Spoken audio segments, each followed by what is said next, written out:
Let's talk about the weather now. A lot going on out there this morning. First, I'd like to talk about, did it get it to like 65 degrees yesterday? It felt so good. 68. Oh my God. I went 67 because I was watching it like a hawk yesterday. But and you weren't joking. People could wear shorts yesterday. Yeah. I wore shorts yesterday. Yeah. I was outside in a t-shirt, that's for sure. I can tell you that. But it was really interesting because, you know, 60s, but to us it felt so warm because temperatures have been near freezing. So nice. And now it's so windy out this morning. And really cold. I do want to report, we're starting to get some reports in, especially in Whitehall. I have the Thousands outages of map. I have it pulled up right now. Over 2,000 customers in the Reynoldsburg area, over 1,000 in Whitehall, and now we're seeing about over 400 near Newark. So there are a lot of outages this morning. This is because of the wind. It's because of the wind. There will likely be a lot more. You can see here on your screen where some of those outages are. Some of the big ones, again, coming in right here. And we're going to keep an eye on this for you because this is a big impact. This is why we issued the 10 weather impact alert, to have that there for you, to let you know that this is something that's going to be all day. So unfortunately, if you're getting up this morning and you have an electric garage, maybe want to check to see when those outages will be fixed. Otherwise, you're going to have to lift that garage up if you're going to go to work this morning. So, things you don't think about until they actually happen. So I'm trying to help you with thinking about that. But this is something that's going to be on for most of the day today. And you can see why. We are right now getting some gusts between 30 to 40 miles per hour. Look at Kenton.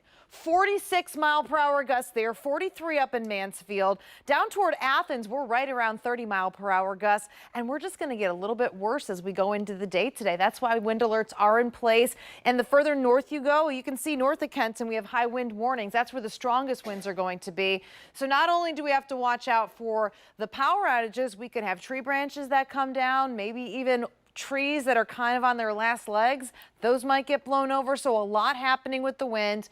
Not a lot as far as snow goes for us, but there is a chance for some snow showers later today. The big story is the wind and the cold. Air temperature plunging. We're only going to be in the 20s today, but our feels like could be in the teens and maybe even in the single digits, depending on how strong those wind gusts are. If you're going to be going to the Ohio State game, I can tell you it is going to be cooler there than normal. So I just wanted to make sure to put that in the forecast for you. But you can see in the extended planner, we are going to continue to see that cold air stick around with us all the way through the end of the year. But I'm going to get back to that in just a bit because that's a big story for us, actually. And it's definitely something, again, you want to make sure you're prepared for. But current wind speeds, again, I want to stress that this is going to be our weather story for most of the day today. And then we might get a few snow showers out there. So again, temperatures are dropping really fast. And as we move forward into the hour by hour, I want to make sure to get to that for you. You can see we do have clouds out there, maybe a few snow showers. That's going to continue throughout the day today. And then winds will die down a little, but still going to be pretty rough for us as we go into Tuesday, just not as strong as today. So I will leave you with the 7-day forecast because that's really going to tell the weather story for us over the next couple of days.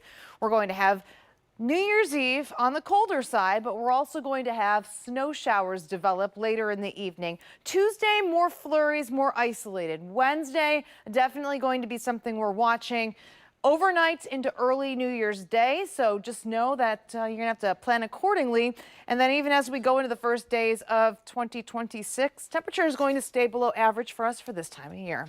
Let's check on traffic. Here has the latest.